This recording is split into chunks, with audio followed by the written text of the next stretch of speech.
Bonjour à toutes et à tous, collégiens, collégiennes de Montreuil et Bagnolet. Mon équipe et moi, les Jujuvox, nous allons défendre Coraline. Alors Coraline, c'est intriguant. Coraline, c'est un monde parallèle. Coraline, c'est les problèmes parentaux. Coraline, c'est une histoire remplie d'intrigues. Coraline, c'est l'histoire de parents qui ont des boutons à la place des yeux. Coraline, c'est des chats qui parlent. Coraline, c'est des fortes mystérieuses. Moi, j'ai bien aimé Coraline parce que l'histoire était bien développée, elle est de A à Z. Mon moment préféré, c'est quand le chat vient greffer l'œil de l'autre mère et c'est un moment sanguinaire, c'est pour ça que j'ai bien aimé. Ah ouais, t'as eu le son. Voilà, je vais tous attaquer qui défendent, mais on a trouvé que dans le Ramayana, les voix ils étaient trop exagérées et on aurait préféré qu'ils soient un peu plus naturels.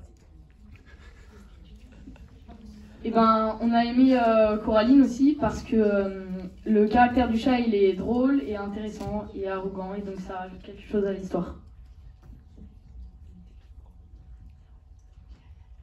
Alors, on a aimé Coraline parce que on a aimé le chat en fait. Parce que le chat, c'est un élément clé dans l'histoire. Parce que sans le chat, Coraline, elle n'aurait pas pu s'échapper du monde de la fausse mère. Parce qu'il donne des renseignements à Coraline pour qu'elle puisse s'échapper. Et comme l'a dit mon camarade Zinedine, j'ai bien aimé aussi le moment où le chat il saute sur le visage de la fausse mère et qu'il le déchiquette complètement.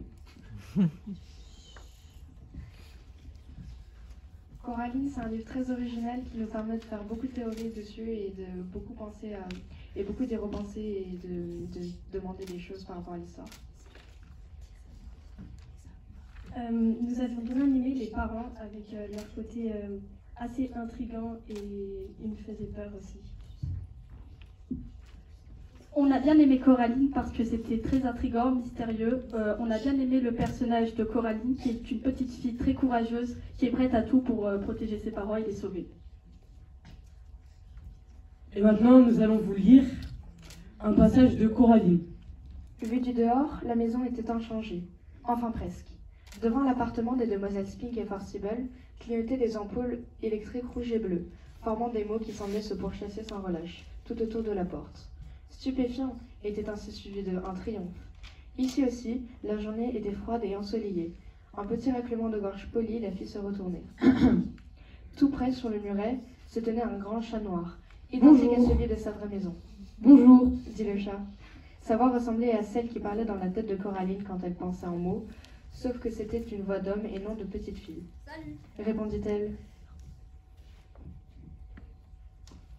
J'ai vu un chat qui te ressemblait en tout point, dans mon jardin à moi. Toi, tu veux être l'autre chat. Mais l'animal secouait la tête. « Je ne suis ni l'autre chat, ni l'autre ce que tu voudras. Je suis moi, voilà tout. » Il inclina la tête sur le côté et ses yeux verts se mirent à briller. Vous autres, vous vous répandez partout. Nous, les chats, nous savons nous tenir, si tu vois ce que je veux dire. Je crois, oui. Mais si tu es le chat que j'ai vu chez moi, comment se fait-il que tu puisses parler? Bien que les chats n'aient pas à proprement parler d'épaule, celui fit le geste de les hausser. Il fut pris d'une espèce de tressaillement souple qui naquit au bout de sa queue pour s'achever dans un frémissement de moustache. Je parle, c'est tout. Chez moi, les chats ne parlent pas. Ah bon? Non. Il sauta avec souplesse dans l'herbe, au pied de Coraline, puis leva les yeux vers elle. Ma foi, pour ces choses-là, c'est toi la spécialiste, fit-il sèchement. Après tout, qu'est-ce que j'en sais, moi, hein? Je ne suis qu'un chat. Il fit mine de s'éloigner, la queue fièrement dressée. Reviens, l'implora Coraline. Je t'en prie, ne t'en vas pas, je m'excuse, sincèrement. Le chat s'arrêta, puis s'assit, et pensif, entreprit de faire sa toilette sans paraître conscient de la présence de Coraline. On pourrait être amis, tu sais, reprit-elle. Ouais, et on pourrait aussi être des spécimens rares appartenant à une espèce peu commune d'éléphants danseurs originaires d'Afrique. Sauf que ce n'est pas le cas, du moins en ce qui me concerne. Ajouta-t-il toute griffe dehors. Coraline soupira. S'il te plaît, comment t'appelles-tu? Moi c'est Coraline. Le chat bâilla sans se presser, voire avec application, en dévoilant une bouche et une langue extraordinairement roses. Un chat, ça n'a pas de nom, répondit-il enfin. Ah bon? Non, c'est bon pour vous autres les noms, parce que vous ne savez pas qui vous êtes. Mais nous le savons, alors nous n'en avons pas besoin. Coraline trouvait ce chat d'un égocentrisme énervant. À l'entendre, il était le seul au monde qui ait de l'importance. D'un côté, elle avait bien envie de se montrer malpolie avec lui. De l'autre, au contraire, elle était tentée de se montrer respectueuse et courtoise. Ce fut ce côté-là qui l'emporta.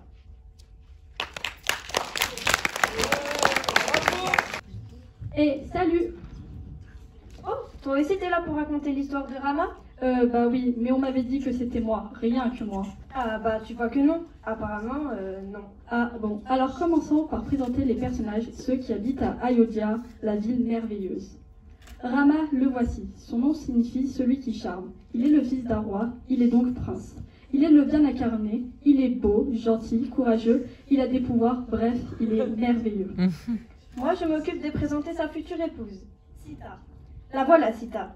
Elle est la fille de la terre. Autant dire qu'elle est vachement chouette aussi. Elle est aussi la fille d'un roi d'un autre royaume. Elle est pleine de merveilles et égale en beauté la splendeur la déesse de la beauté. Rama et Sita ne se sont pas encore rencontrés. Cela vous sera raconté plus tard. Et puis Rama, il n'est pas seul. Il a un frère qui s'appelle Lakshmana et qui, depuis sa plus tendre enfance, le suit partout. Il est toujours là pour l'aider. Il a d'autres frères aussi, mais ils sont moins importants. Quoique. Hanuman, c'est un saint très intelligent. C'est le fils du vent. Il va devenir le fidèle compagnon de Rama et va l'aider quand... Chut, tu vois bien que les gens ne connaissent pas forcément l'histoire, alors chut, ils verront bien tout à l'heure. Oui, bon, d'accord. Passons maintenant au personnage moins sympa, Ravana. Lui, c'est le mal incarné. C'est le roi des démons. Il va créer bien des soucis à tout notre petit monde. Adrajit, c'est son fils. On le verra plus tard, il n'est pas très important. Oh, bah si quand même. Indraji, il est important. C'est lui qui va être... Mais chut, à la fin, laisse-les découvrir. Oui, d'accord. Donc, on vous laisse découvrir. Par contre, juste pour vous situer. Là, l'histoire commence quand le père terrestre de Sita décide d'organiser un concours pour marier sa fille. Il existe un arc sacré que personne ne réussit à aborder. Celui qui réussira cette épreuve épousera la belle Sita.